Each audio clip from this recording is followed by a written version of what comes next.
السلام عليكم أصدقائي، كيفكم؟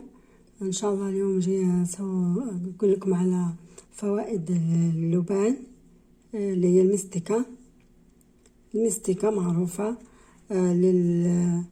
للمضاد حيوي طبيعي، كويسة تشربها للكحة، تعطيك مناعة مرة حلوة.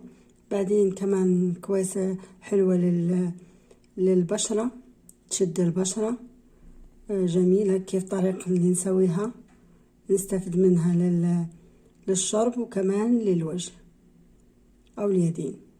أول شيء أصدقائي، دائما أشكركم على دعمكم ومتابعتكم، وشكرا لكم كثير، والمتابعين الجداد طبعا عشان دائما تشوفوا فيديوهاتي وقناة تنجح إن شاء الله. فما تنسوناش من لايك والشير.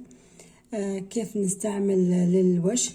ناخد حباية نص ليمونة، ناخد زي كده قطعتين أو 3 من المستكة، ونحطها في إناء زي كده فاضي. أنا سويتها من أمس من قبل عشان هي لازم تبات، مو في أول ساعة تعطيكم، لا ما بتعطيش في أول ساعة، فلازم تبات عشان تدوب، تكون دايبة معاكم. والطريقة دي إن شاء الله بتكون زي كده، نقدر ندهن بها بالليل وبس بالصبح مرتين في اليوم. زي ما قلت لكم، هذا طبعا للدهن الوجه أو الإيدين أو أي مكان عايزاه يفتح. زي ما قلت تحط، أبيتها فيه مع الليمون، قطرات ليمون، ويصير زي كده وأدهن فيه. ممكن يفضل معايا 2 3 في الثلاجة، مش مشكلة.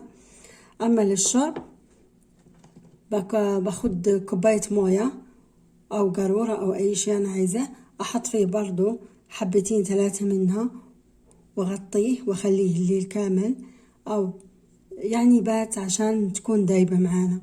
وكده نقدر نشربها كل يوم، مرة حلوة، تعطيني مناعة من الزكام ومن كل شيء ومن أي وباء إن شاء الله بإذن الله. تشفيه وتشيل حتى قرحة المعدة وكل شيء. أحبابي، هذا فيديونا حق اليوم، نشوفكم فيديو تاني إن شاء الله. وفضلا وليس أمرا، ما تنسوناش من لايك والشير. مع السلامة.